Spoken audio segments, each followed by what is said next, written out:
جب روح نکلتی ہے تو انسان کا منہ کھل جاتا ہے۔ ہونٹ کسی بھی قیمت پر آپس میں چپکے ہوئے رہ نہیں سکتے۔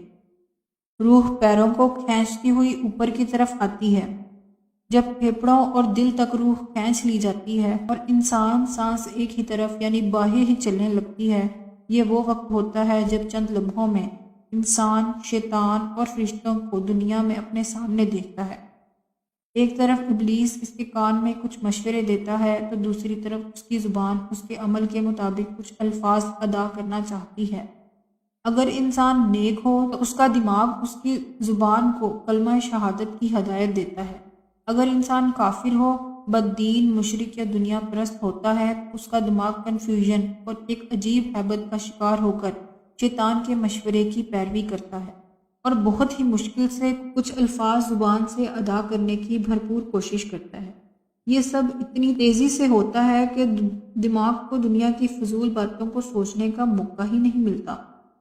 انسان کی روح نکلتے ہوئے ایک زبردست تکلیف ذہن محسوس کرتا ہے، لیکن تڑپ نہیں پاتا، کیونکہ دماغ کو چھوڑ کر باقی جسم کی روح اس کے حلق میں اکٹھی ہو جاتی ہے اور جسم ایک گوشت کے بے جان لوتھڑے کی طرح پڑا ہوا ہوتا ہے جس میں کوئی حرکت کی گنجائش نہیں رہتی۔ آخر میں دماغ کی روح بھی کھینچ لی جاتی ہے۔ آنکھیں روح کو لے جاتے ہوئے دیکھتی ہیں، اس لیے کہ آنکھوں کی پتلیاں اوپر چڑھ جاتی ہیں، یا جس سمت فرشتہ روح قبض کر کے جاتا ہے اس سمت کی طرف ہوتی ہیں۔ اس کے بعد انسان کی زندگی کا سفر شروع ہو جاتا ہے، جس میں روح تکلیفوں کے تہخانوں سے لے کر آرام کے محلات کی آہٹ محسوس کرنے لگتی ہے، جیسا کہ اس سے وعدہ کیا گیا ہے۔ جو دنیا سے گیا واپس کبھی لوٹا نہیں، صرف اس لیے کیونکہ اس کی روح عالم برزخ کا انتظار کر رہی ہوتی ہے، جس میں اس کا ٹھکانہ دے دیا جائے گا۔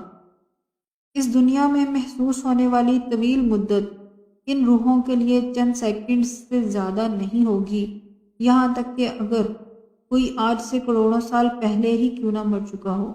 مومن کی روح اس طرح کھینچ لی جاتی ہے جیسے آٹے سے بال نکالا جاتا ہے۔